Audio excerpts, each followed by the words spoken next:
The midnight call. It was just past midnight when my phone rang, the harsh sound cutting through the stillness of my apartment. I was already in bed, half asleep, but the ringing jolted me awake. Groggily, I reached for the phone on my nightstand, squinting at the screen. The number was blocked. A heavy feeling had settled in my chest as I debated whether to answer it. Something about a midnight call from a blocked number didn't sit right with me, but my curiosity won out. I pressed the answer button and held the phone to my ear. "Hello?" I said, my voice hoarse from sleep. For a moment, there was only silence on the other end. Then a voice, soft as a whisper, spoke. "Do you remember me?" A cold shiver ran down my spine. The voice was eerily familiar, but I couldn't place it. It had a strange, distorted quality, like it was coming from a distant place or an old recording. "Who is this?" I asked, trying to keep my voice steady. The voice didn't answer my question. Instead, it said, "I've been watching you."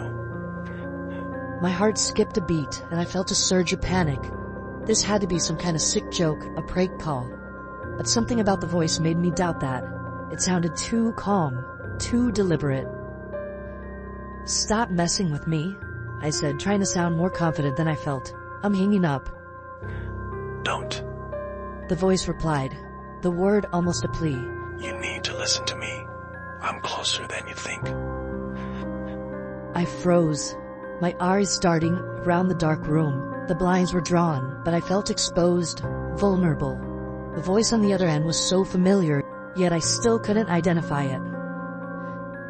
I was about to hang up when the voice spoke again, this time in a tone that sent a chill through my entire body. "I'm inside." I shot up in bed, my pulse racing. My eyes scanned the room, looking for any sign of the intruder, but everything was as it should be. The door was still closed, and the apartment was silent except for my own rapid breathing.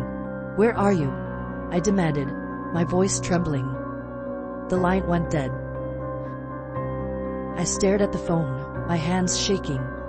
Every instinct told me to call someone, anyone, for help, but I was paralyzed with fear. What if the voice was telling the truth? What if someone was really inside my apartment? I forced myself out of bed, grabbing a flashlight from my nightstand. My fingers fumbled with the switch, but I managed to turn it on, the beam of light cutting through the darkness. Slowly I made my way through the apartment, checking every corner, every shadow. The living room, the kitchen, the bathroom. Everything was empty, exactly as it should be, but the feeling of being watched didn't leave me. Finally I reached the door to the closet in the hallway.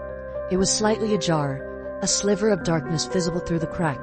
My heart was pounding in my ears as I reached out, my hand trembling as I grasped the doorknob.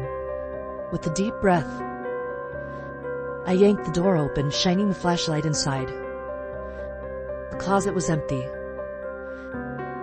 I let out a shaky breath, relief flooding through me. It was just a prank, I told myself, someone trying to scare me. But as I turned to go to bed, my phone rang again. I looked at the screen, dread pulling in my stomach. It was the same blocked number. My hands shook as I answered, bringing the phone to my ear. "I told you." The voice whispered, sending ice through my veins. "I'm inside." The call ended abruptly, leaving me in suffocating silence. I didn't sleep that night.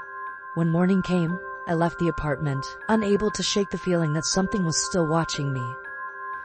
I never found out who made those calls, but I moved out soon after. Still, every now and then, I wake up in the middle of the night, certain I've heard my phone ring, and I wonder if the voice will call again.